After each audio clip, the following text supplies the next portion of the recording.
नमस्कार मित्रों, political science learning with Jitendra YouTube channel पर आपका हार्दिक स्वागत है। मित्रों, यहाँ पर हम रीट को लेकर वीडियो देख रहे थे और इसके अंदर मैं अभी वीडियो अपलोड कर रहा हूँ राजस्थान कला संस्कृति की। राजस्थान कला संस्कृति का मैंने एक वीडियो अपलोड कर दिया है। उसमें दुर्ग और साहित्य थोड़ा सा हमने क्लियर किया है और महल भी हमने उसमें क्लियर कर लिया है। दुर्ग और महल उसमें हमने क्लियर कर लिया है और अभी उसमें थोड़ा सा चैप्टर साहित्य भी हो चुका था। साहित्य का जो चैप्टर रह चुका था, जो रह गया था, वो चैप्टर आज पूरा करेंगे। उसके बाद में राजस्थान में जो हस्तकला है उसको देखेंगे, ठीक है। तो आप शुरू से लेकर अंतिम समय तक वीडियो को जरूर देखें और यदि आपने अभी तक हमारे चैनल को सब्सक्राइब नहीं किया है तो चैनल को आप सब्सक्राइब कर ले, ताकि मेरे यहाँ से जो भी वीडियो अपलोड किए जा रहे हैं रीट को लेकर, रीट के जो मैंने नोट्स बनाए हैं वो सारे नोट्स मैं यहाँ पर अपलोड कर रहा हूँ। उनके नोट्स के जो वीडियो अपलोड हो रहे हैं उनके नोटिफिकेशन आपको तुरंत प्राप्त हो सके, इसके लिए आपको हमारा चैनल सब्सक्राइब करना होगा और नोटिफिकेशन चालू करना होगा, ताकि आपको हर एक वीडियो तुरंत प्राप्त हो सके, ठीक है।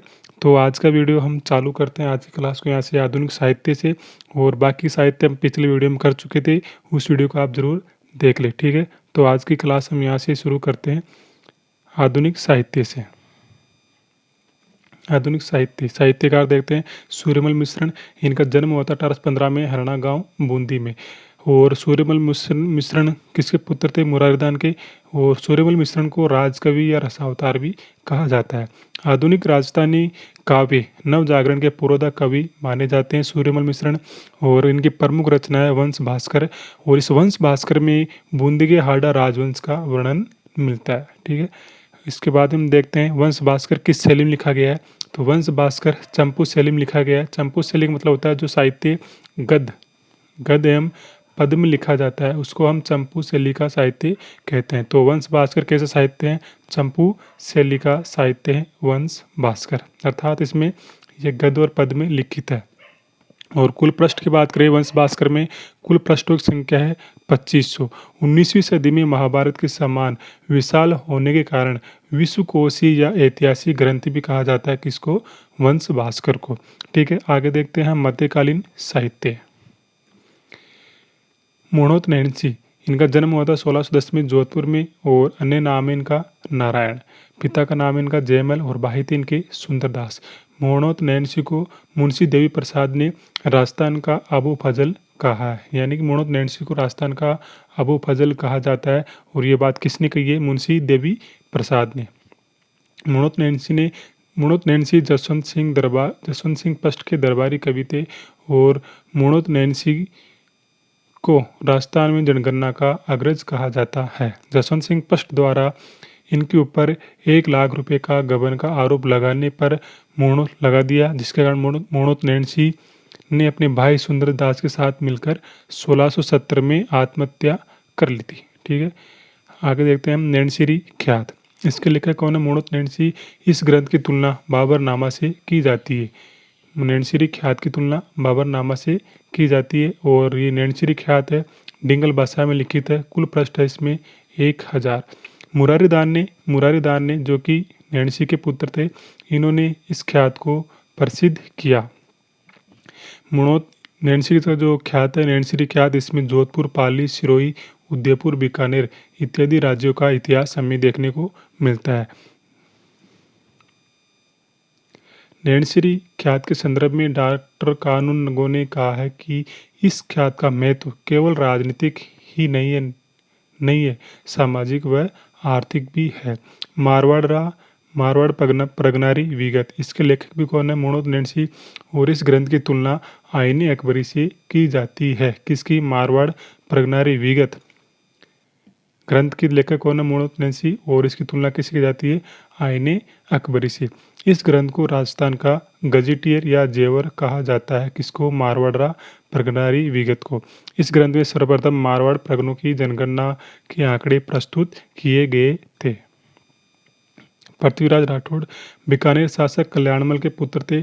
अकबर ने पृथ्वीराज राठौड़ को गागरोन झालावाड़ की जागीर प्रदान की थी। ध्यान में रखना, ये इंपॉर्टेंट क्वेश्चन है कि अकबर ने पृथ्वीराज राठौड़ को कौन सी जागीर प्रदान की थी? गागरोन झालावाड़ की झालावाड़ की जागीर प्रदान की थी। गागरोन में ही वैलिक कीर्तन रुक्मिणी ग्रंथ की रचना की गई थी। इस ग्रंथ में भगवान कृष्ण व रुक्मिणी के विवाह का वर्णन मिलता है। इस ग्रंथ को दुर्सा आडा ने 5वां वेद व 19वां पुराण कहा है। किसको? वैलिक कीर्तन रुक्मिणी ग्रंथ को। ठीक है, वैलिक कीर्तन रुक्मिणी ग्रंथ को 5वां वेद व 19वां पुराण कहा जाता है। और किसने कहा है? दुर्सा आडा ने। पृथ्वीराज राठौड़, थोड़ा देखता हूँ ये बड़ा हो रहा है।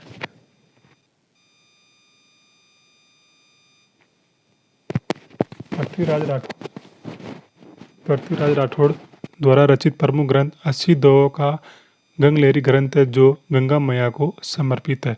एलपी टेसीटोरी ने पृथ्वीराज राठौड़ को डिंगल का हेरोस कहा है। डिंगल का हेरोस किसे कहा जाता है? पृथ्वीराज राठौड़ को। और किसने कहा है? एलपी टेसीटोरी ने। पृथ्वीराज राठौड़ पीतल के नाम से रचना करते थे। पातल पीतल की रचना कन्हैयालाल सेठिया की रचना है। नोट करके आपको ये बात यहाँ पे ध्यान में रखना है। पातल पीतल किसकी रचना है? कन्हैयालाल सेठिया की। और पृथ्वीराज राठौड़ किसके नाम से करते थे रचना? पीतल के नाम से। इसमें पातल किसे कहा गया है? राणा प्रताप को। और पीतल किसे कहा गया है? पृथ्वीराज राठौड़ को। पृथ्वीराज राठौड़ अपना आराध्य देव किसे मानते थे? महाराणा प्रताप को। दुर्सा आडा, जन्म इनका सांचौर झालोर में हुआ और अकबर के दरबार विद्वान थे। दुर्सा आडा का प्रमुख ग्रंथ है विरुद्ध छतरी। इसमें राणा प्रताप के शौर्य का वर्णन है। और किरतार बावनी, इसमें तत्कालीन सामाजिक आर्थिक कार्यों का वर्णन मिलता है।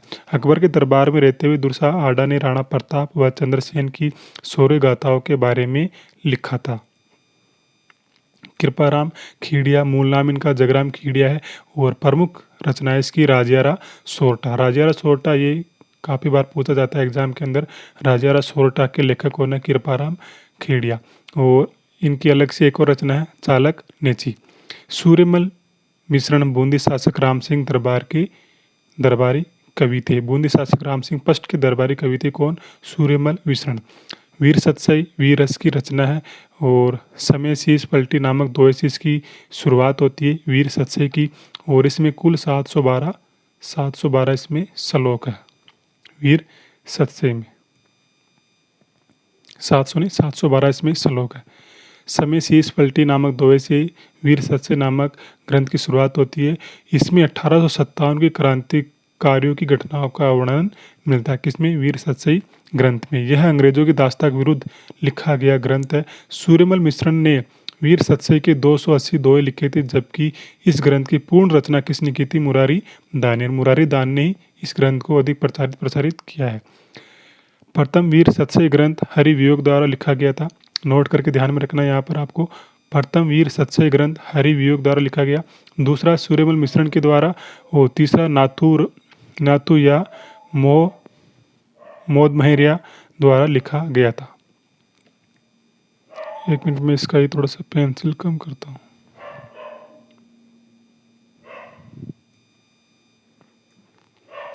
राम रंजाट, इसमें राम सिंह के शिकार खेलने के दृश्यों का वर्णन है। और बलवंत विलास, इस ग्रंथ में रतलाम एमपी के शासक बलवंत सिंह का इतिहास लिखा गया है। कन्हैयालाल सेठिया, इनका जन्म हुआ था 1919 में सुजानगढ़ चूरू में। और राजस्थानी भाषा के 20वें पितामह कहे जाते हैं। कौन? कन्हैयालाल सेठिया। अब थोड़ा सा बाहरी डिस्टर्ब हो रहा है यहाँ पे। बाह्य चर, हमने मनोविज्ञान में पढ़ा होगा। बाह्य चर ये हमारे शिक्षण को भी प्रभावित कर रहे हैं। और ये बाह्य चर से हम प्रभावित नहीं होना चाहते, लेकिन फिर भी हमको प्रभावित कर रहा है, थोड़ी देर रोकना पड़ेगा। यहाँ पे हम कन्हैयालाल सेठिया को फिर से देखते हैं। कन्हैयालाल सेठिया, जन्म हुआ था इनका 1919 में सुजानगढ़ चूरू में। और कन्हैयालाल सेठिया राजस्थानी भाषा के 20वें पितामह कहे जाते हैं। नोट करके ध्यान में रखना आपको। राजस्थान में पत्रकारिता का 20वें पितामह किसे कहा जाता है? पंडित झाबरमल शर्मा को। इनकी स्मृति में 2000 में झाबरमल शोध संस्थान की स्थापना की गई थी। यह है कहाँ पर? जयपुर में। झाबरमल शोध संस्थान कहाँ पर है? जयपुर में। और किससे संबंधित है? पत्रकारिता क्षेत्र में खोज से संबंधित है। ठीक है। कन्हैयालाल सेठिया को कविताओं का जादूगर कहा जाता है। कविता को जादूगर किसे कहा जाता है? कन्हैयालाल सेठिया को। कन्हैयालाल सेठिया के जीवन की प्रथम रचना कौन सी? वनफूल है। और पातल पीतल के नाम से काव्य रचनाएं करते थे। अग्निवाणी रचना के कारण इन पर बीकानेर में राजद्रोह का मुकदमा चलाया गया था। सर्वाधिक प्रसिद्ध रचना कौन सी इनकी? लीलटास। ठीक है। और किस रचना के कारण इन पर बीकानेर में राजद्रोह केस चलाया गया था? अग्निवाणी को लेकर। पुरस्कार, लीलटास रचना के कारण 1976 में साहित्य अकादमी पुरस्कार दिया गया और सबद रचना के कारण इन्हें सूर्यमल मिश्रण पुरस्कार भी दिया गया था। अन्य रचनाएं कन्हैयालाल सेठे की देखे हम तो मेरा युग, प्रतिबिंब, धरती दोरारी, गिल गिचरिया और रमणीरा दोहा, डीड मिजर, धर कूचा धर मंडला। 2004 में पद्मश्री से, 2012 में राजस्थान रत्न से सम्मानित किया गया और ये दोनों पुरस्कार इनको मरने के बाद में दिया गया था, मरणोपरांत। मेघराज मुकुल, जन्म 1928, राजगढ़ चूरू में हुआ और मेघराज मुकुल की प्रमुख रचना है सेनानी। हाडी रानी सैल कुंवर पर लिखित है। हाडी रानी ने वो अपने सिर काट कर दे दिया था जब इनके पति ने युद्ध में जाने से पूर्व इनसे निशानी मांगी थी उस समय पर। तो ये मेघराज मुकुल के द्वारा लिखी हुई है सेनानी रचना। महेंद्र भागवत, जन्म इनका 1937 में कानौड़ उदयपुर में हुआ। राजस्थानी प्रेम कथाओं के कवि माने जाते हैं। राजस्थानी प्रेम कथाओं के कवि माने जाते हैं कौन? महेंद्र भानावत। प्रमुख रचनाएं इनकी अबूजा राज, देवनारायण रो भात, गैरो फूल गुलाब को और काजल भरियो कोपला, मरवण मांडे मानना। किनकी रचनाएं? महेंद्र भागवत की। एलपी टोल्स्टॉय इटली के साहित्यकार है। 1914 में भारत में आए, सर्वप्रथम मुंबई आए और राजस्थान में इनकी कार्यस्थली बीकानेर रही। और गंगा सिंह के काल में ये राजस्थान में आए थे कौन? LP Tolstoy. 1914 में भारत में आए थे और राजस्थान में आए थे गंगा सिंह के समय पर। गंगा सिंह ने इन्हें राजस्थानी साहित्य की खोज हेतु नियुक्त किया था। बीकानेर संग्रहालय एलपी टोल्स्टॉय की देन है। लक्ष्मी कुमारी चुड़ावत, जन्म इनका 1916 में देवगढ़ राजसमंद में हुआ और लक्ष्मी कुमारी चुड़ावत को रानी जी के नाम से भी जाना जाता है। देवनारायण री बगड़ावत महाकथा रचना हेतु 1984 में पद्मश्री से सम्मानित किया गया लक्ष्मी कुमारी चुड़ावत को। 1978 में संयुक्त राष्ट्र संघ द्वारा आयोजित निरास्त्रीकरणों में भारतीय प्रतिनिधि के रूप में भाग लिया और 2012 में राज्य रत्न से इनको सम्मानित किया गया। इन्हीं राज्यसभा और विधानसभा सदस्य होने का गौरव भी प्राप्त है। लक्ष्मी कुमारी चुड़ावत राजस्थानी भाषा को संवैधानिक मान्यता दिलाने वाले प्रथम व्यक्ति मानी जाती है। प्रमुख रचनाएं इनकी लक्ष्मी कुमारी चुड़ावत की मूमल, टावरारी बाता, हुंकारो दोसा और खतनी करनी, दास्तान री बाता। ये सब किसकी रचना है? लक्ष्मी कुमारी चुड़ावत की। महेंद्र व मूमल की कथा किसने लिखी है? मीनाक्षी स्वामी ने लिखा है। महेंद्र मूमल की कथा किसने लिखी है? मीनाक्षी ने। कर्नल जेम्स टोड को राजस्थान इतिहास का जनक या पितामह माना जाता है और इनको घोड़े वाले बाबा भी कहा जाता है क्योंकि घोड़े पर घूम घूम कर राजस्थान का इतिहास लिखा करते थे। कर्नल जेम्स टोड का जन्म हुआ था 1782 में इंग्लिस्टीन प्रांत इंग्लैंड में और 1798-99 में सर्वप्रथम ये कहाँ पर आए थे? बंगाल में। एलपी टोल्स्टॉय 1914 में कहाँ पर आए थे? मुंबई में। 1806 में ये मांडलगल भीलवाड़ा आए। कर्नल जेम्स टोड सर्वप्रथम कहाँ पर आए थे? मांडलगल भीलवाड़ा में और 1813 में कर्नल की उपाधि से इनको सम्मानित किया गया। 1817-18 में राजस्थान में पीए के रूप में नियुक्त हुए कर्नल जेम्स टोड और इनकी प्रसिद्ध पुस्तक है annals and activities of Rajasthan तथा the central western Rajputana of India 1829। और इस पुस्तक के संपादक कौन है? William Crooke. और समर्पित किया था इन्होंने यति ज्ञानचंद्र जी को समर्पित किया था। ये यहाँ पर इम्पोर्टेंट पॉइंट हो सकता है हमारे लिए कि कर्नल जेम्स टोड की ये पुस्तक किसे समर्पित की गई है? यति ज्ञानचंद्र जी को। और संपादक कौन है? William crook. 1822 में स्वास्थ्य खराब होने के कारण इंग्लैंड चले गए और 1835 में कर्नल जेम्स टोड की मृत्यु हो गई। कवि राजा श्यामल दास, जन्म इनका हुआ था भीलवाड़ा में। मेवाड़ महाराणा सज्जन सिंह के दरबार विद्वान थे और सज्जन सिंह ने इन्हें कवि राजा की उपाधि दी थी। किसे? कवि राजा श्यामल दास को। सज्जन सिंह के कहने पर कवि राजा श्यामल दास ने वीर विनोद नामक ग्रंथ की रचना की थी। सज्जन सिंह के कहने पर ही कवि राजा श्यामल दास ने वीर विनोद नामक ग्रंथ की रचना की। इस रचना के कारण EIC द्वारा श्यामल दास को केसर-ए-हिंद की उपाधि दी गई थी। वीर विनोद ग्रंथ में मेवाड़ का इतिहास वर्णित है। वीर विनोद ग्रंथ में मेवाड़ का इतिहास वर्णित है, लिखा गया है। 1888 में EIC द्वारा श्यामल दास को महामहोपाध्याय की उपाधि प्रदान की गई। राजस्थान साहित्य अकादमी उदयपुर में 1958 में इसकी स्थापना की गई। इस संस्थान द्वारा साहित्य क्षेत्र में मीरा पुरस्कार दिया जाता है। मीरा पुरस्कार किस क्षेत्र में दिया जाता है? साहित्यिक क्षेत्र में। किसके द्वारा? राजस्थान साहित्य अकादमी उदयपुर के द्वारा। और राजस्थान साहित्य अकादमी उदयपुर की स्थापना की गई थी कब? 1958 में। इस संस्थान की पहली पुस्तिका कौन सी है? मधुमती। रूपायन संस्था बोरुंदा जोधपुर में, और इसकी स्थापना की गई थी 1960 में। संस्थापक इसके गोमल कोठारी और सह संस्थापक इसके विजयदान देता। और यहाँ से पत्रिका निकलती है रूपायन संस्थान से मरुचक्र लोक संस्कृति। और मधुमती निकलती है, मधुमती कहाँ से निकलती है? राजस्थान साहित्य अकादमी उदयपुर से। राजस्थान ज्ञानपीठ अकादमी बीकानेर में है, और गंगा नामक पत्रिका इसके द्वारा जारी की जाती है।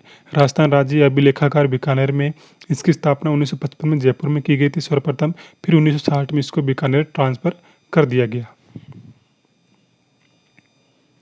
पंजाबी भाषा अकादमी श्री गंगानगर में मौलाना अबुल कलाम आज़ाद अरबी फारसी शोध संस्थान टोंक में, और इसकी स्थापना 1978 में की गई थी।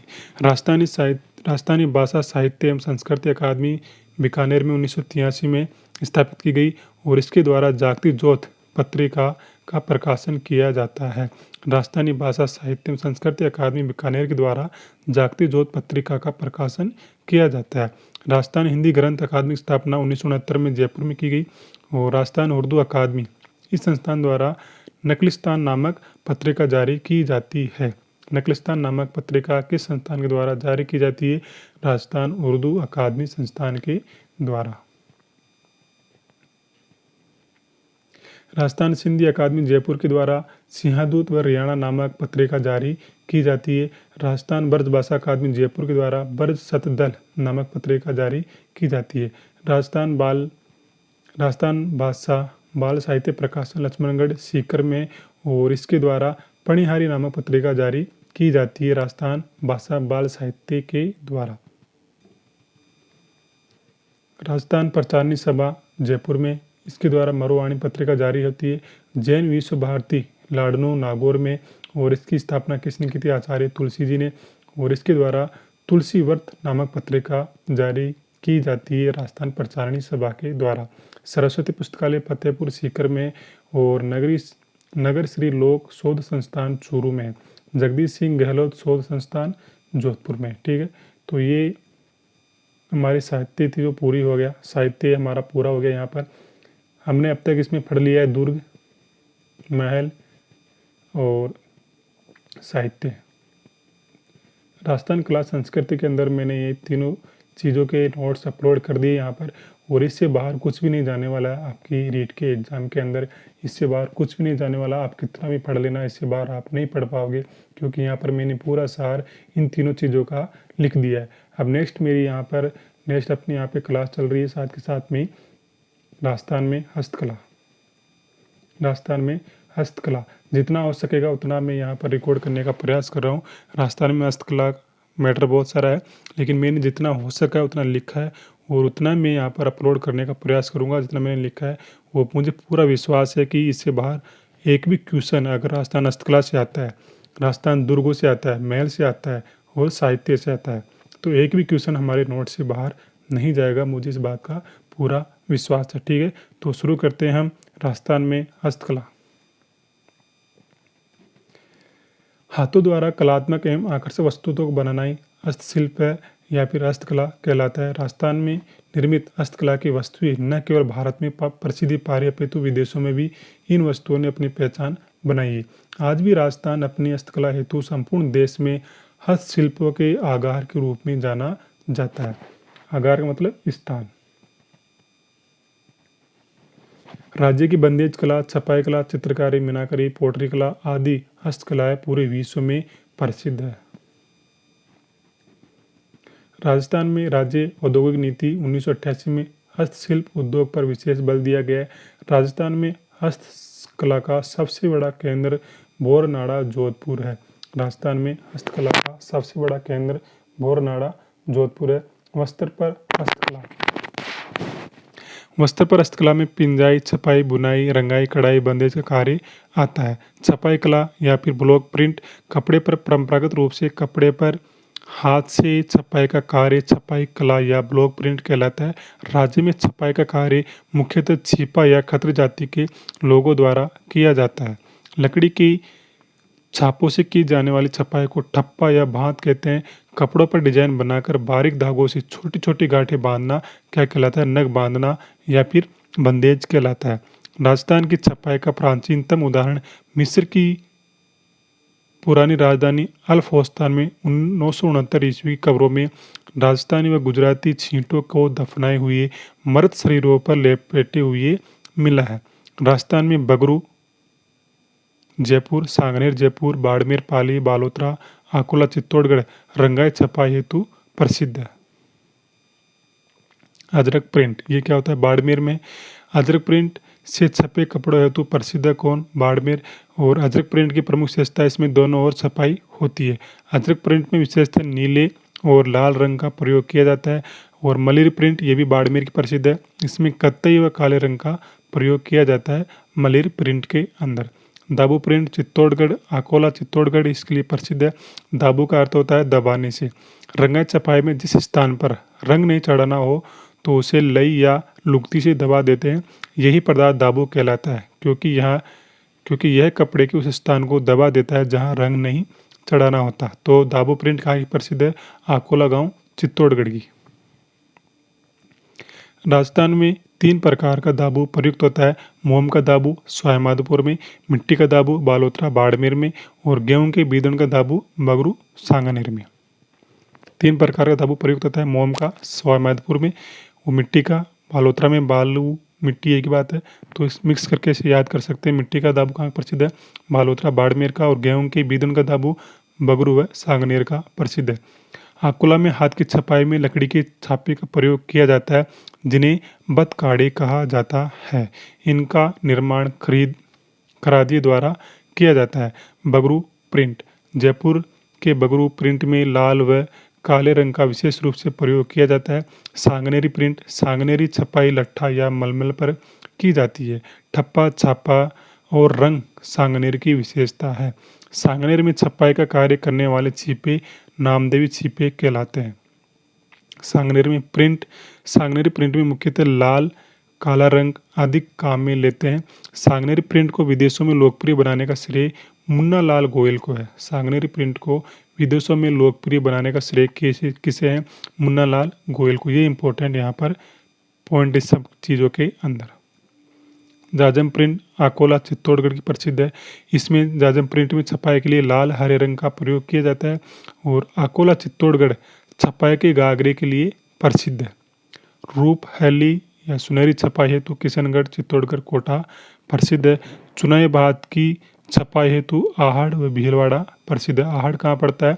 उदयपुर में।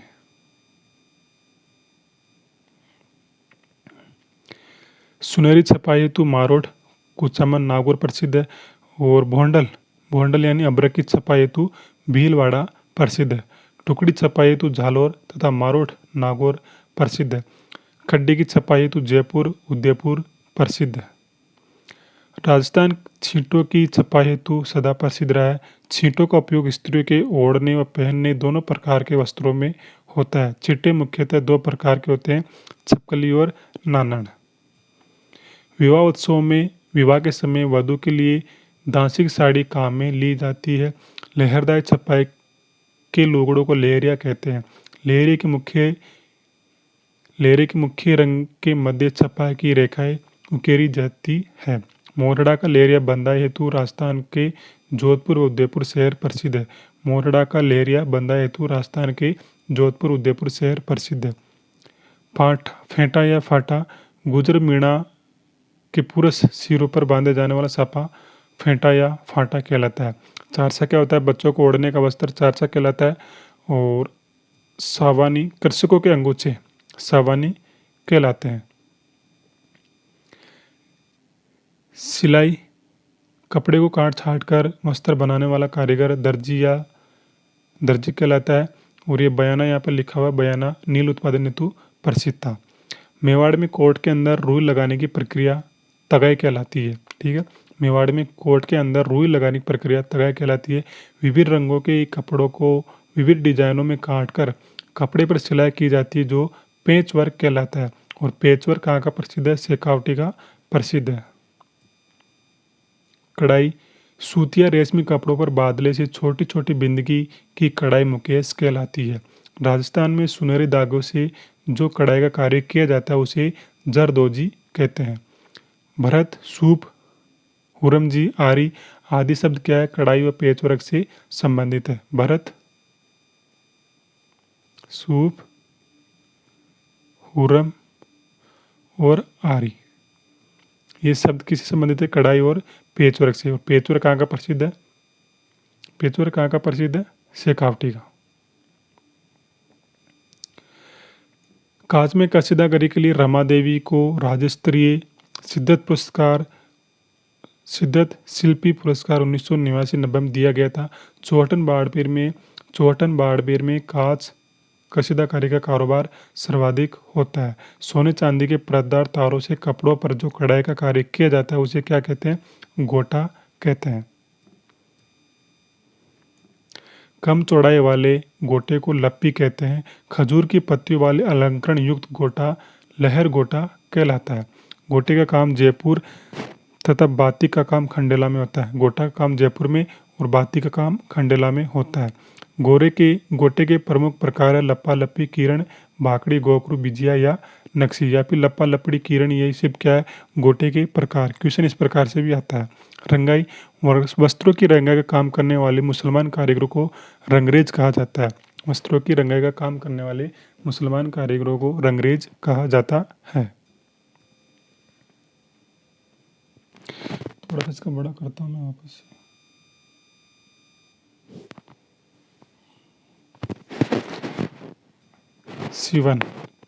सीवन खाना, रंग खाना, छापखाना स्वाई जयसिंह द्वारा स्थापित कारखाने जो वस्त्रों की सिलाई, रंगाई, छपाई से संबंधित थे। रंगाई के प्रमुख प्रकार है पोमचा, बंदेज, लेरिया, चुनड़ी, फेंटा। बंदेज कपड़े पर रंग चढ़ाने की कला बंदेज कहलाती है। चढ़ावा, बंधारा बंधाई का काम करने वाले कारीगरों को चढ़ावा या बंधारा कहा जाता है। बंदेज का सर्वप्रथम उल्लेख कहाँ मिलता है? बाणभट्ट द्वारा रचित हर्षचरित्र में मिलता है। बांधनों के प्रकार डब्बीदार, बेड़दार, चकदार, मोटड़ा, चुनड़ा, लहरिया। बंदेज हेतु जयपुर प्रसिद्ध है और जरी के काम के लिए जयपुर विश्व प्रसिद्ध है। राजस्थान में बंदेज की सबसे बड़ी मंडी जोधपुर में है, तो बंदेज का सर्वाधिक काम सुजानगढ़, चूरू में होता है। बंदेज की सबसे बड़ी मंडी जोधपुर में है और बंदेज का सर्वाधिक काम सुजानगढ़, चूरू में होता है। ऐसा माना जाता है कि बंदेज की कला मुल्तान से मारवाड़ लाई गई थी। बंदेज कार्य हेतु तैयब खान जोधपुर को पद्म श्री से सम्मानित किया जा चुका है। बंदेज कला की नींव सीकर के फूल वाटी व बाघ बाटी नामक दो भाइयों ने रखी थी। बंदेज कला की नींव सीकर के फूल बाटी, बाघ बाटी नामक दो भाइयों ने रखी थी। पोमचा क्या होता है? स्त्री के ओढ़ने का वस्त्र होता है और इसके प्रकार है कोड़ी, रेणसाई, लीला, सांवली। पोमचा का अर्थ देखें हम कमल फूल के अभिप्राय से युक्त ओढ़नी। राजस्थान में पोमचा वंशवृद्धि का प्रतीक माना जाता है। पोमचा बच्चे के जन्म पर नवजात शिशु की मां हेतु पीहर पक्ष की ओर से लाया जाता है। बेटे के जन्म पर पीला और बेटी के जन्म पर गुलाबी पोमचा लाने का रिवाज है। पोमचा सामान्यतः कौन से रंग का होता है? पीले रंग का होता है। जयपुर का पोमचा पूरे राजस्थान में प्रसिद्ध है। जयपुर का पोमचा पूरे राजस्थान में प्रसिद्ध है। यहाँ पर देते पोमचे का एक ही प्रकार पाटोदा का लुगड़ा, लक्ष्मणगढ़, सीकड़, मुकुंदगढ़, झुंझुनू का प्रसिद्ध है। लहरिया राजस्थान में विवाहित स्त्रियों द्वारा ओढ़े जाने वाली ओढ़नी को कहते हैं। लहरी के प्रकार फोनीदार, पचलड़, खत, पाटली, जालदार, पल्लू, नगीना।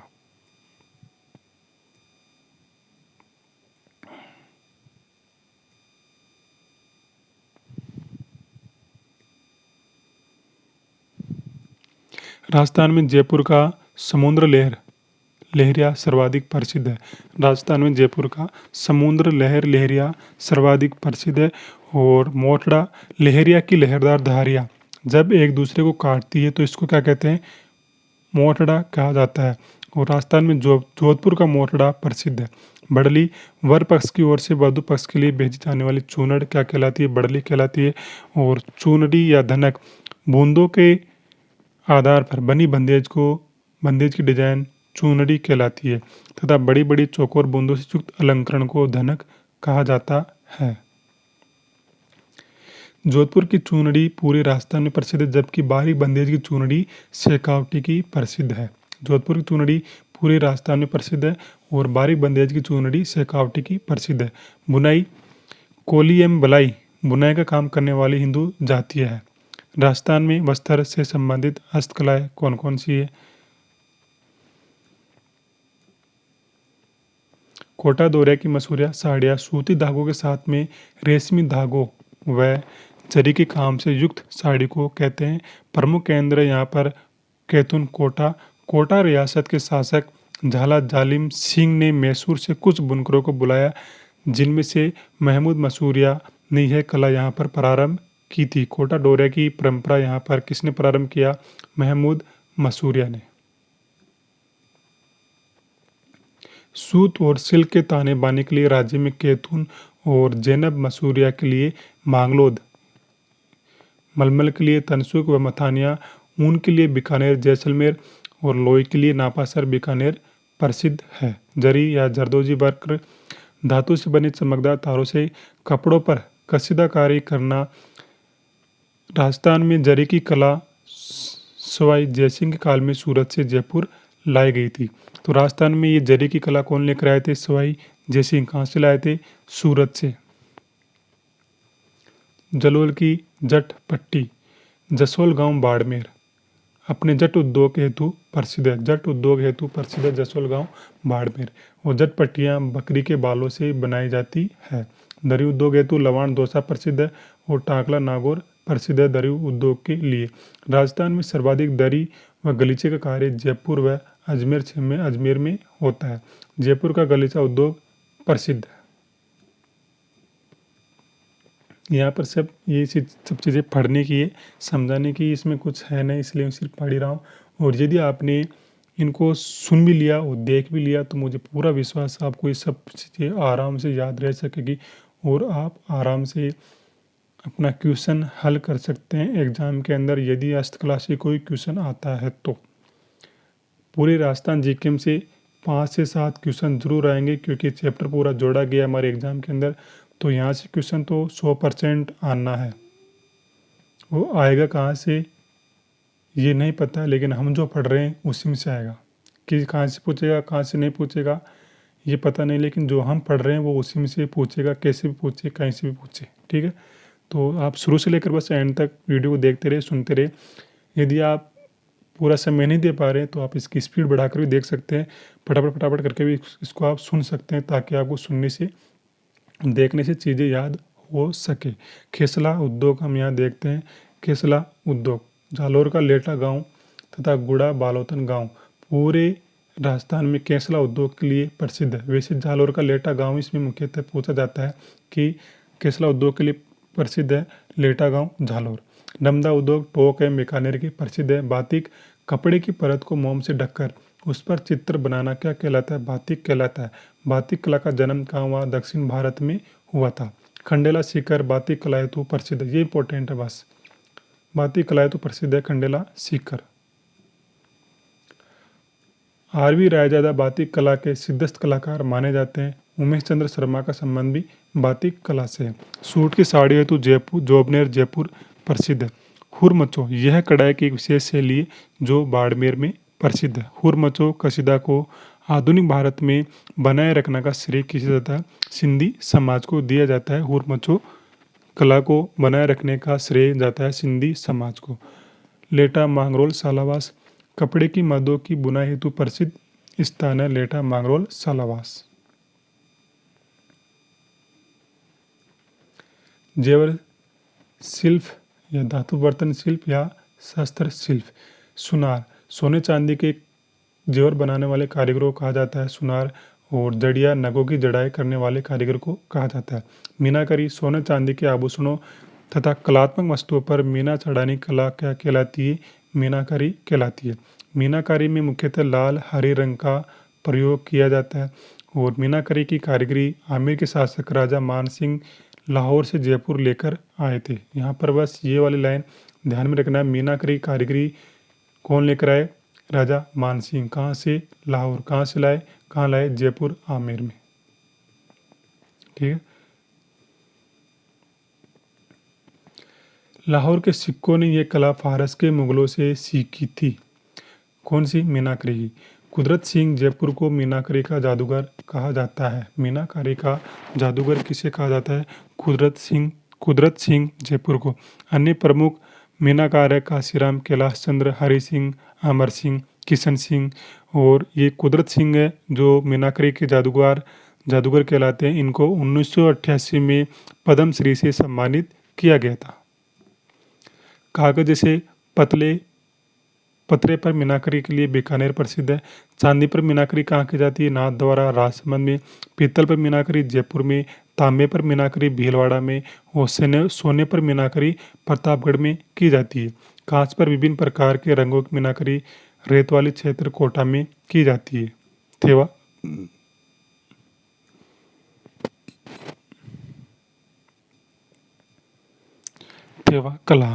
थेवा कला क्या होती है? कांच की वस्तुओं पर सोने का सूक्ष्म व कलात्मक चित्रांकन थेवा कला कहलाती है। थेवा कला में मुख्यतः हरे रंग का प्रयोग किया जाता है। और थेवा कला हेतु प्रतापगढ़ का राज सोनी परिवार प्रसिद्ध है। यहाँ पर प्रतापगढ़ लिखा हुआ है, मैंने लिखने में थोड़ा गलती हो गई, प्रतापगढ़ यहाँ पर लिखा हुआ है। थेरना, बार बार सोने की सीट को पीटते रहने की प्रक्रिया थेरना कहलाती है। वादा, श्रवण सीट पर विभिन्न आकृतियां उकारने के लिए उपयोगी चांदी की रिंग की फ्रेम वादा कहलाती है। ये थेवा कला संबंधित शब्दावली है। इस प्रकार स्थानीय भाषा में उच्चारित थेरना वादा से मिलकर थेवा शब्द बना है। थेवा कला में रंगीन बेल्जियम कांच का उपयोग किया जाता है। थेवा कला का विकास व आविष्कार 16वीं सदी में प्रतापगढ़ रियासत में सावंत सिंह के समय हुआ था। थेवा कला का जनक नाथूजी सोनी को माना जाता है। थेवा कला के अन्य प्रसिद्ध कलाकार इसमें राम प्रसाद, बेणीराम, राम विलास, जगदीश, महेश, गिरीश कुमार, राज सोनी, ये सब सोनी है। और ऐसा माना जाता है कि ये सोनी परिवार जो है थेवा कला को अपनी लड़कियों को नहीं सिखाते हैं। क्यों नहीं सिखाते हैं? क्योंकि इनका ऐसा मानना है कि यदि लड़कियों को सिखा दिया तो ये जो हमारी जो कला है जो हमारे परिवार में है वो अन्य जगह पर चली जाएगी। इस कारण से ये अपनी लड़कियों को ये काम नहीं सिखाते हैं, सिर्फ लड़कों को ही सिखाते हैं। थेवा कला का नाम इनसाइक्लोपीडिया ऑफ ब्रिटेनिका में भी अंकित है। हैदर अली ने अपनी भारत यात्रा के दौरान थेवा कला की प्रशंसा की थी। जस्टिन मर्की को अंतर्राष्ट्रीय स्तर पर थेवा कला को बढ़ावा देने हेतु 2009 में राजीव गांधी पुरस्कार से सम्मानित किया गया था। किसे किया गया था? जस्टिन मर्की को थेवा कला को अंतर्राष्ट्रीय स्तर पर प्रसिद्धि दिलाने हेतु 2009 में राजीव गांधी पुरस्कार से सम्मानित किया गया था।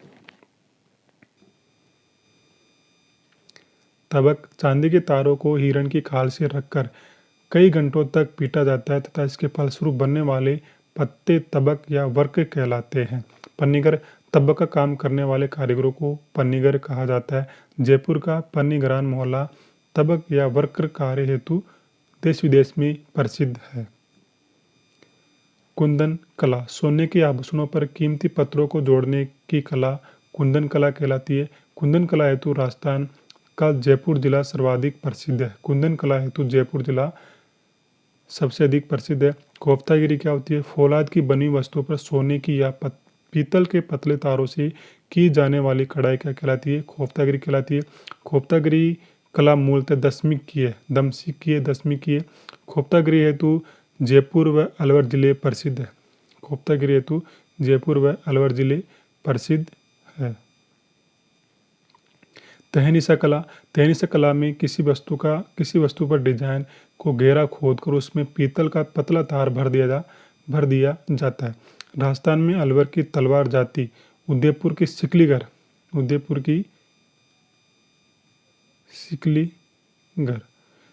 जाति इस कला हेतु प्रसिद्ध है। तहनीसा कला हेतु तार कसी कला, चांदी के पतले तारों से विभिन्न आभूषण एवं कलात्मक वस्तुएं बनाना तारकशी कला कहलाता है। तारकशी का सर्वाधिक कार्य नाथ द्वारा में किया जाता है। बादला पानी को ठंडा रखने हेतु जिंक या जस्ते से निर्मित बोतलों को बादला कहते हैं।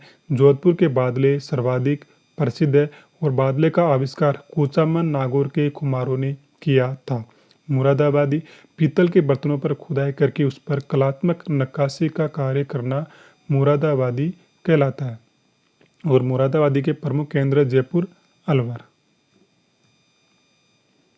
कलईगिरी तांबा, पीतल आदि धातु के बर्तनों पर की जाने वाली चमक कलईगिरी कहलाती है और कलई करने वाले कारीगर कलईगिरी कहलाता है। आरण यह धातुएं गलाने तथा बर्तन ढालने हेतु प्रयुक्त होने वाली एक चूल्हा भट्टी है। भरत, यहाँ पर लिखा हुआ है भरत या भर्त। पीतल, तांबा या अन्य धातुओं की ढलाई का काम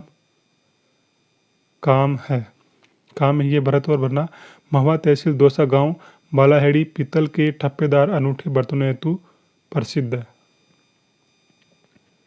पिलसोद यह मंदिर में प्रयुक्त होने वाला एक दीप स्तंभ है और यह पीतल का बना है। पहुना चित्तौड़गढ़ लोह उपकरण उद्योग हेतु प्रसिद्ध है। पहुना चित्तौड़गढ़। चंदू जी का गढ़ बांसवाड़ा बोडीगामा डूंगरपुर तीर कमान हेतु प्रसिद्ध है। चंदू जी का गढ़ा बांसवाड़ा बोडीगामा डूंगरपुर तीर कमान हेतु प्रसिद्ध है। पोखरण अपने कलात्मक बर्तनों हेतु जाना जाता है। सोमाड़ा दौसा के कांसे की पीतल संपूर्ण राजस्थान में प्रसिद्ध है। कांसे पीतल कहाँ की प्रसिद्ध है? सोमाड़ा दौसा की। सिकलीगर हथियार बनाने, उन्हें तेज करने तथा साफ करने वाले चमकाने वाले कारीगरों को क्या कहा जाता है? सिकलीगर। बोगलिया या ठेरना दो गांठ वाली तलवार को क्या कहा जाता है? बोगलिया या ठेरना। कुलाबो मूठ लगी खमदार पत्ती वाली तलवार को कुलाबो कहा जाता है। अलवर सिरोही में सर्वोत्कृष्ट सबसे अच्छी तलवारें बनाने का काम किया जाता है अलवर सिरोही में। गोफन पक्षियों को उड़ाने तथा पशुओं को खेत से बाहर निकालने के लिए पत्थर फेंकने के लिए सूत बांटकर बनाए जाने वाली पट्टी होती है, जिसके दोनों छोरों पर लगभग एक हाथ जितनी लंबी डोरियां लगी होती है, उसे गोफन कहा जाता है। गोफन मुख्यतः मेवाड़ वागड़ के आदिवासियों के हथियार है। नागौर राजस्थान का धातु नगर कहलाता है। लखेरा चूड़ी बनाने बेचने का काम करने वाले कारीगरों को कहते हैं। खातरिया कांच की चूड़ियाँ बनाने वाले को कहते हैं। और लाखोलिया लाकी छोटी छोटी अंगूठियों को कहते हैं लाखोलिया। और जंदरी लकड़ी से बना यंत्र होता है जिस पर चूड़ीगर चूड़ियाँ उतारता है। मोकड़ी लाख की बनी चूड़ियों को कहते हैं। जयपुर लाख की चूड़ियाँ हेतु प्रसिद्ध है। जयपुर लाख की चूड़ी हेतु प्रसिद्ध है। ये जंदरी क्या होता है? आपने देखा होगा, वो आमतौर पर जो ये चूड़े वाले दुकान होते हैं, वो चूड़े वाले एक लंबा सा ऐसा कुछ बना होता है गोला सा, और इसके अंदर वो चूड़े डालते हैं और उसको सेट करते रहते हैं, तो उसी को हम जंदरी कहते हैं। लाख के आभूषण एवं खिलौनों का निर्माण उदयपुर में सर्वाधिक होता है। लाख के आभूषणों एवं खिलौनों का निर्माण उदयपुर में सर्वाधिक होता है। मुठिया 4 या 8 चूड़ियों के जोड़ों को कहते हैं मुठिया। खातिया बढ़ाई लकड़ी के काम करने वाले कारीगरों को खातिया बढ़ई कहते हैं। काष्ठ कला हेतु बस्सी चित्तौड़गढ़ प्रसिद्ध है और बस्सी चित्तौड़गढ़ में काष्ठ कला का जन्मदाता प्रभात सुतार को माना जाता है। प्रभात की प्रथम प्रतिमा गणगौर की प्रतिमा थी, यानी प्रभात सुतार ने जो लकड़ी की प्रथम प्रतिमा बनाई थी वो गणगौर की थी। यह प्रतिमा तत्कालीन शासक रावत गोविंद सिंह के समय 1652 में बनाई गई थी। बरसोद खाती सुधार को वर्षांत के बाद फसल से मिलने वाला अनाज बरसोद कहलाता है। खाती या सुधार को वर्षा के अंत के बाद में जो फसल होती है उसे जो उसको अनाज दिया जाता है उसी को बरसोद कहा जाता है। बाजोट लकड़ी की कलात्मक चौकी जिस पर पूजा की सामग्री रखी जाए उसको बाजोट कहते हैं। झेरनी या ढेरनी दही आदि मतने हेतु लकड़ी की छोटी रई होती है उसको हम झेरनी या ढेरनी कहते हैं। पातड़ा साधु का भोजन करने का चौड़ा चपाटा पात्र क्या कहलाता है? पातड़ा। कावड़ मंदिर नुमा काष्ठ कलाकृति जिसमें कई द्वार होते हैं और उन और उन पर पौराणिक देवी देवताओं के चित्र बने होते हैं। कावड़ के सभी दरवाजे खोल देने पर राम सीता के दर्शन होते हैं। कावड़ को लाल रंग से रंगा जाता है, जिस पर काले रंग से चित्र बनाए जाते हैं। बसी चित्तौड़गढ़ की खैरादी जाति बसी चित्तौड़गढ़ की खैरादी जाति कावड़ बनाने का काम करती है। बेवाण, यह काष्ठ से निर्मित मंदिर होता है। बेवाण को मिनिएचर वुडन टेम्पल भी कहा जाता है। बसी चित्तौड़गढ़ के कलाकार बेवाण बनाने में निपुण है, सिद्धस्त है। काष्ठ पर कलात्मक शिल्प बनाने हेतु जेठाना डूंगरपुर प्रसिद्ध है। कठपुतलियां एवं खिलौने, राजस्थान में काष्ठ से बनी कलात्मक चित्रांकन से युक्त कठपुतलियां राजस्थान की परंपरागत हस्तशिल्प की अनूठी सौगात है। कठपुतली की जन्मस्थली राजस्थान को माना जाता है। कठपुतली बनाने का काम उदयपुर और चित्तौड़गढ़ में होता है। कठपुतलियाँ आड़ू की लकड़ी की बनाई जाती है। आड़ू, जिसे ग्रामीण भाषा में हम एड़ू बोलते हैं, आड़ू भी बोलते हैं, जो बकरियों को खिलाने के काम में आता है पौधा, उसी की बनाई जाती है। ये कठपुतलियाँ, ये पौधा बिल्कुल हल्का होता है। स्वर्गीय देवीलाल सामर के नेतृत्व में भारतीय लोक कला मंडल उदयपुर ने कठपुतली का विस्तार किया और अंतर्राष्ट्रीय स्तर पर इसे प्रसिद्धि दिलाई। दादा पदम जी को कठपुतलियों का जादूगर कहा जाता है। दादा पदम जी को कठपुतलियों का जादूगर कहा जाता है। गलियाकोट डूंगरपुर रमकड़ा उद्योग हेतु प्रसिद्ध है। रमकड़ा उद्योग हेतु गलियाकोट डूंगरपुर प्रसिद्ध है। और कठपुतलियों का जादूगर दादा पदम जी को कहते हैं। बाड़मेर लकड़ी पर खुदाई करके कलात्मक फर्नीचर हेतु प्रसिद्ध है। चूरू चंदन की लकड़ी पर अति सूक्ष्म नक्काशी हेतु देश विदेश में प्रसिद्ध है। स्वर्गीय मालचंद बादाम वाले चौथमल नवरत्न चंदन की काष्ठ कला हेतु प्रसिद्ध है। चंदन काष्ठ कला के चितौरे पवन जांगीर, चौथमल जांगीर, महेश चंद्र, रमेश चंद्र, मूलचंद जांगीर को कहा जाता है। नायगांव उदयपुर लकड़ी के आभूषणों हेतु प्रसिद्ध है। नायगांव उदयपुर लकड़ी के आभूषणों हेतु प्रसिद्ध है। पालना, छोटे छोटे बच्चों हेतु हिंदा बनाने, डालने, खागला आदि भरने के काम आने वाले छाबड़े को क्या कहा जाता है? पालना। चेला, काष्ठ के तराजू के पलड़ों को कहते हैं। लकड़ी के तो तराजू होते हैं, उनके पलड़ों को चेला कहा जाता है। चर्म उद्योग,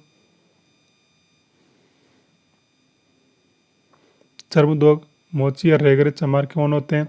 चमड़े का काम करने वाले जातियों को कहा जाता है मोची, रेगर या चमार। चोब वाली, विवाह के समय वर वधू के लिए बनने वाली जूतियाँ क्या कहलाती है? चोब वाली। जोधपुर मोजड़ी की जूतियों हेतु प्रसिद्ध है। मोजड़ी की जूती हेतु प्रसिद्ध है कौन? जोधपुर जिला। बड़ू नागौर में बनने वाली कसीदा युक्त जूतियों की एक परियोजना यूएनओ और यूएनडीपी के द्वारा चलाई जा रही है। नागरी जयपुर की प्रसिद्ध जूतियाँ हैं। जयपुर की प्रसिद्ध जूतियाँ नागरी है, या फिर नागरी कहाँ की प्रसिद्ध जूतियाँ है? जयपुर की है। और मोजड़ी जोधपुर की। मानपुरा माचड़ी जयपुर चमड़े की वस्तु हेतु प्रसिद्ध स्थान है। सपाटा क्या होती है? स्त्रियों की जूतियों को सपाटा कहा जाता है। उस्तकला बीकानेर, ऊँट की खाल पर सुनहरी नक्काशी का चित्रण करना उस्तकला कहलाती है और इसे मुनवती कला भी कहते हैं। बीकानेर के उस्ता परिवारों ने यह कार्य शुरू किया था और मुनवती कला का उद्गम ईरान में हुआ था। यह कला मुगल काल में भारत में आई और भी भारत से राजस्थान में आई थी। राजस्थान में उस कला के कलाकारों को बीकानेर के शासक राय सिंह ने आश्रय प्रदान किया था और राजस्थान में उस कला को सर्वप्रथम प्रसिद्धि दिलाने का कार्य कादर बख्श ने किया था। राजस्थान में उस कला को सर्वप्रथम प्रसिद्धि दिलाने का कार्य कादर बख्श ने किया था। यहाँ पर कादर बख्श का नाम हमारे लिए इम्पोर्टेंट हो जाता है उस कला को लेकर। इलाई बख्श उस जर्मन चित्रकार थे जो A.H. मूलर का शिष्य था। इलाही बख्श उस्ता ने बीकानेर महाराजा गंगा सिंह का चित्र बनाया जो वर्तमान में यूएनओ मुख्यालय में लगा हुआ है। अगस्त 1975 में उस्त कैमल हाइड ट्रेनिंग सेंटर की स्थापना बीकानेर में की गई थी और इस सेंटर के प्रथम निदेशक स्वर्गीय इसामुद्दीन को बनाया गया था।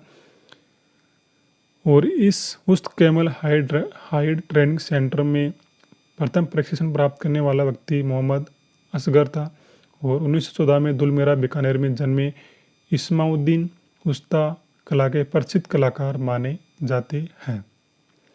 1986 में इस्माउद्दीन उस्ता को राष्ट्रपति ज्ञानी जैल सिंह ने पद्मश्री से सम्मानित किया और 1987 में इस्माउद्दीन उस्ता का निधन हो गया था।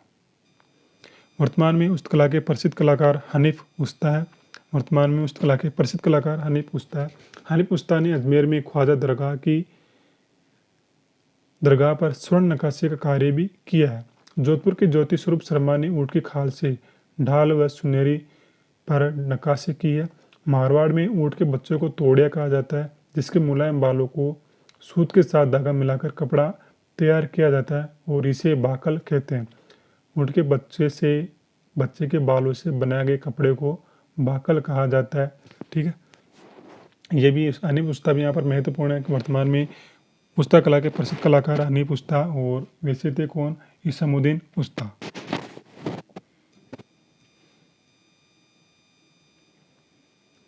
गेंडे की खाल से बनी ढाल पर सुनहरी नक्काशी हेतु जोधपुर के लाल सिंह भाटी को राष्ट्रपति पुरस्कार से सम्मानित किया गया। मरण शिल्प ये क्या होता है? कुम्हार। मिट्टी के बर्तन, खिलौने आदि बनाने वाले को कहते हैं कुम्हार। वैदिक काल में कुम्हार के लिए कुलाल शब्द प्रयुक्त किया गया है। टेरिकोटा। मरण शिल्प अर्थात मिट्टी से मूर्तियां बनाने की कला को टेरिकोटा कहा जाता है। मोलेला गांव राजसमंद मरण शिल्प हेतु प्रसिद्ध है। मोलेला व हरजी गांव के कुम्हार मिट्टी में गधे की लीद मिलाकर मूर्तियां बनाते हैं और उन्हें उच्च ताप पर पकाते हैं। मोहनलाल प्रजापत टेरिकोटा कला हेतु प्रसिद्ध है। मोलेला गांव के कुम्हार मूर्तियां बनाने के हेतु सोलानाड़ा तालाब की काली चिकनी मिट्टी का प्रयोग करते हैं। हरजी गांव जालोर के कुम्हार मामाजी के घोड़े बनाते हैं। मामाजी घोड़े कौन बनाते हैं? हरजी गांव जालोर के कुम्हार। बू नरावता गांव मिट्टी के खिलौने, गुलदस्ते, गमले, पक्षियों की कलाकृतियों के काम हेतु प्रसिद्ध है। यह गांव नागौर में है।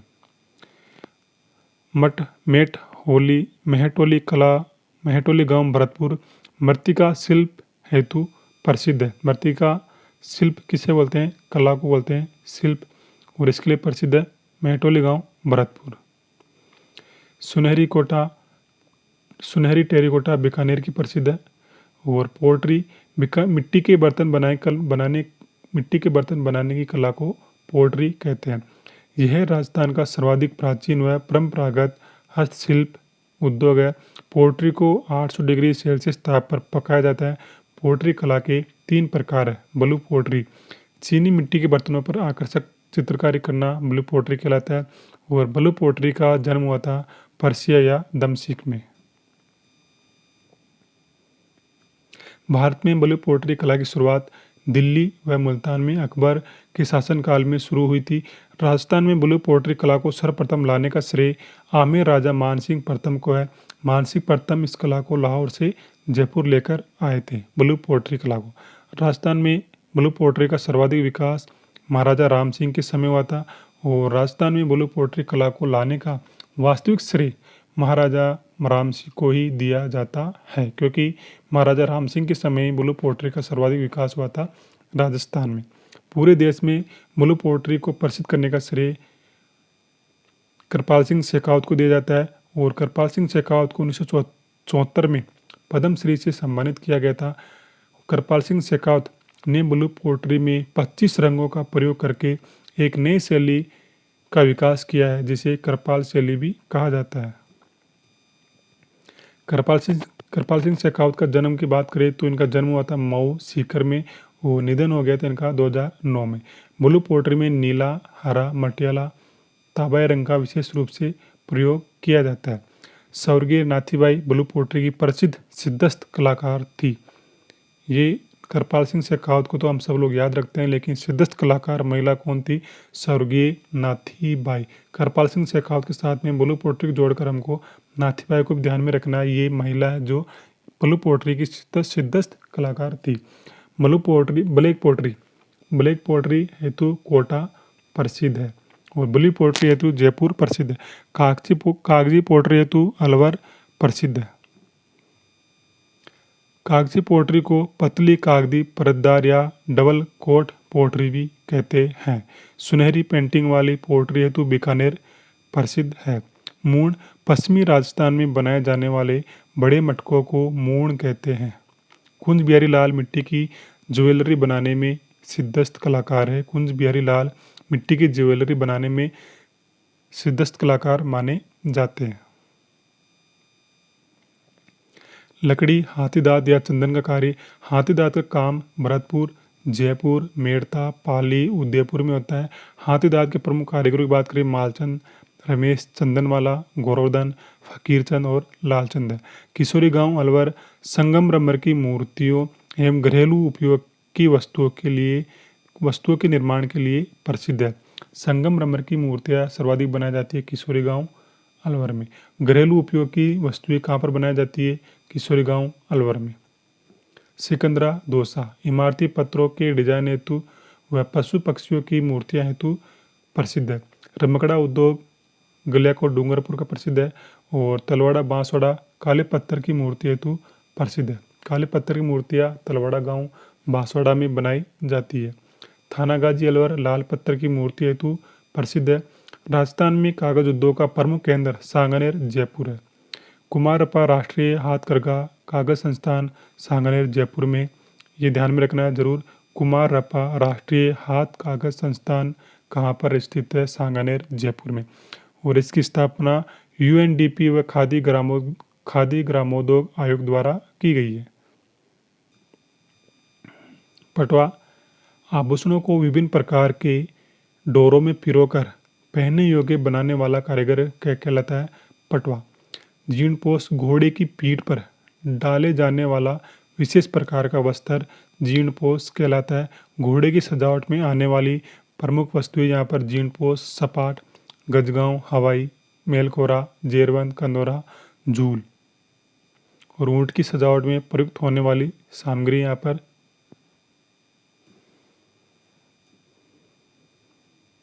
पलाण, सिंगाड़े, पागड़ा, मोहरी, कोडियाला, गोरबंद, चीकी, कमरबंद, ये सब ऊंट की सजावट से संबंधित नाम है, वस्तुएं हैं।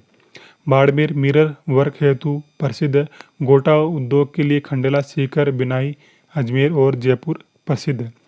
पेपरमेसी कागज की लुगदी बनाकर उससे विभिन्न प्रकार की वस्तुएं बनाना क्या कहलाता है? पेपरमेसी कहलाता है। राजस्थान के जयपुर व उदयपुर पेपरमेसी कार्य हेतु प्रसिद्ध है। राजस्थान में कागज निर्माण कार्य सांगनेर, जयपुर व सवाई माधोपुर में किया जाता है। सर्वाधिक सांगनेर, जयपुर में होता है। लेकिन खांडे की तलवार नुमा कलात्मक आकृति को क्या कहते हैं? खांडे।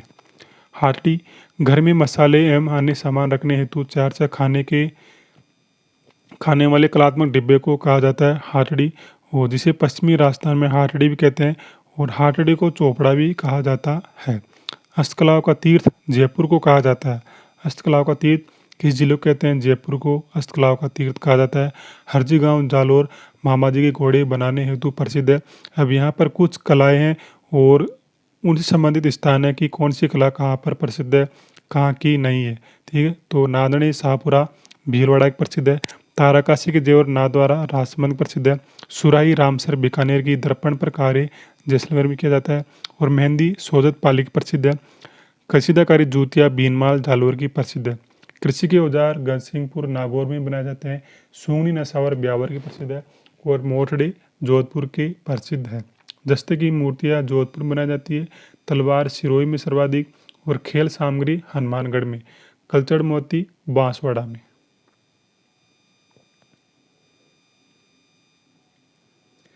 चंदन की मूर्तियाँ चूरू में, पांव रजाई जयपुर की प्रसिद्ध है और लाख की पोट्री बीकानेर की प्रसिद्ध है। लकड़ी के झूले जोधपुर में बनाए जाते हैं। सॉफ्ट टॉयज श्री गंगानगर में, बीलों की चूनड़ आहड़ उदयपुर में और शीशम का फर्नीचर हनुमानगढ़ में। राजस्थान लघु उद्योग विकास निगम राज सीको की स्थापना जून 1961 में की गई थी और राजस्थली एम्पोरियम राज सीको द्वारा हस्तशिल्पियों को प्रोत्साहन देने व उनके सामान के विपणन के लिए आयोजित एम्पोरियम है राजस्थली एम्पोरियम। राजसिकों द्वारा आदिवासी हस्तशिल्प प्रशिक्षण केंद्र उमरगाम बूंदी में दरी बुनाई, सिरसरमा उदयपुर में फर्नीचर कार्य, बासी चित्तौड़गढ़ तथा दारियाबाद में दरी बुनाई हेतु स्थापित किए गए हैं।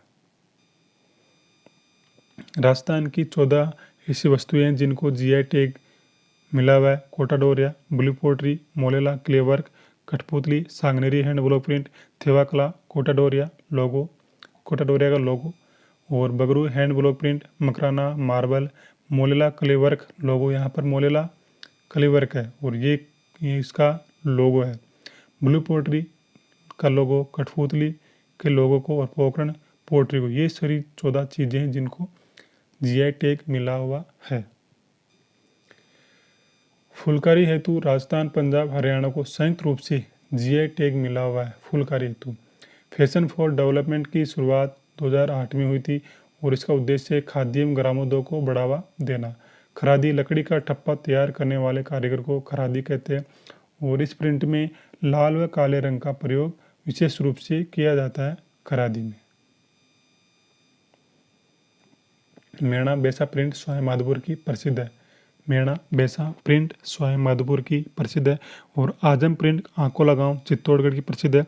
बालोतरा बाड़मेर कटारी हेतु प्रसिद्ध है। कटारी प्रिंट हेतु बालोतरा बाड़मेर प्रसिद्ध है। इस प्रिंट को प्रसिद्ध करने का श्रेय यास्मीन खान छिपा को दिया जाता है। कटारी प्रिंट को, जो कि बालोतरा बाड़मेर की प्रसिद्ध है। खड़ी प्रिंट जयपुर उदयपुर में गहरी लाल रंग की ओढ़नी पर की जाती है और जयपुर का बंदेज पूरे विश्व में प्रसिद्ध है। जोधपुर का प्रतापशाही और जयपुर का राजशाही लहरिया प्रसिद्ध है। जोधपुर का प्रतापशाही, जयपुर का राजशाही लहरिया प्रसिद्ध है। लाल बूंदी की पोमचा की बंदेज स्वाय माधोपुर की प्रसिद्ध है।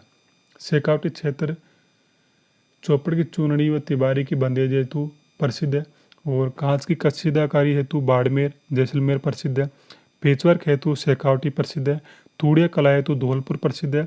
यहाँ कांसा, पीतल आदि से नकली जेवर बनाने की कला है। कौन सी? तूड़िया। बेवाण व कठपुतली हेतु कोटा प्रसिद्ध है और पात्रे तिरपेण, जिन्हें ये क्या होते हैं? जैन साधुओं के लकड़ी के बर्तन होते हैं जिन्हें पात्रे तिरपणे कहा जाता है और इसके लिए पिपाड़ जोधपुर प्रसिद्ध है। मोड़क या भोण मिट्टी के अंडाकार मटके को मोड़क या भोण कहा जाता है। फूल पत्तियों की साड़ी हेतु नाथद्वारा राज संबंध प्रसिद्ध है। उनके नमदे टोक में बनाए जाते हैं। और हस्तशिल्प डिजाइन प्रशिक्षण केंद्र कहाँ पर है? जयपुर में है। दमाणी मारवाड़ में ओढ़नी का एक प्रकार है। दमाणी क्या है? मारवाड़ में ओढ़नी का एक प्रकार। डूंगरपुर में देवल की खान से परेवा पत्थर निकाला जाता है। हैंडलूम मार्ग कपड़ों की प्रामाणिकता को दिखाता है। छाता हेतु फालना प्रसिद्ध है। गोटा क्लस्टर हेतु अजमेर प्रसिद्ध है और सिल्क एंड वुडन पेंटिंग कलाकार क्लस्टर हेतु किशनगढ़ प्रसिद्ध है। स्ट्रापड़ा का एकमात्र कारखाना कोटा में है। नरोत्तम शर्मा पिछवाई कला के प्रसिद्ध कलाकार माने जाते हैं। बगरू की छपाई का स्वर्णकाल माना जाता है 1976 से 1979 तक। जैसलमेर में जरी बात के ओढ़ने रेशती छपाई की तकनीक से बनाए जाते हैं। कंवरजोड़ मामा द्वारा अपनी भांजी के विवाह के अवसर पर लाई गई ओढ़नी को कंवरजोड़ कहा जाता है। ठीक है मित्रों, तो ये हमारा आज का पूरा हो गया है चैप्टर राजस्थान में हस्तकला। 2 वीडियो मैंने राजस्थान आर्ट एंड कल्चर से संबंधित यहाँ पर अपलोड कर दिए और उसके अंदर हमने देख लिया है दुर्ग, महल, साहित्य, हस्तकला। इनमें समझना कुछ भी नहीं है। जो समझानी चीज़ें थी वो मैंने समझाया भी है और बाकी जो पढ़ने की चीज़ें उनको पढ़ाई है, उनको ही हमें याद ही करना पड़ेगा, रटना ही पड़ेगा और एग्जाम में क्वेश्चन यहाँ से आएंगे ही आएंगे। ठीक है मित्रों, तो यहाँ पर आपको, मुझे उम्मीद है मेरे द्वारा जो भी नोट्स यहाँ पर अपलोड किए जा रहे हैं, जो भी देख रहा है बंदा, चाहे वो 1 जना देख रहा हो, चाहे 2 जने देख रहे हो, चाहे 10 जने देख रहे हो, चाहे कितने भी व्यूज आ रहे हो, उससे कोई दिक्कत नहीं है। लेकिन अगर मेरे द्वारा अपलोड किए गए नोट्स किसी के काम आ रहे हैं, किसी की तैयारी में सहयोग कर रहे हैं, तो मैं इनको अपलोड करूँगा और वो लोग जो देख रहे हैं रेगुलर जो देख रहे हैं उनको फ़ायदा 100% होके रहेगा। जो मैंने नोट्स यहाँ पर 1 घंटे में पौन घंटे में अपलोड किए हैं उनको बनाने में मेरे को 10 घंटे लगे हैं। ये जो सारूप में मैंने लिखा है 10 घंटे 15 घंटे मेरे को लगे हैं, तब जाके ये सब चीज़ें मैंने सारूप में निकाला है और फिर ही नोट्स बना के आपके लिए यहाँ पर मैंने अपलोड किए हैं। ठीक मित्रों, तो आज की क्लास को यहीं पर समाप्त करता हूँ और मिलेंगे नेक्स्ट क्लास में एक नई जानकारी के साथ में। तब तक के लिए जय हिंद, जय भारत, जय संविधान।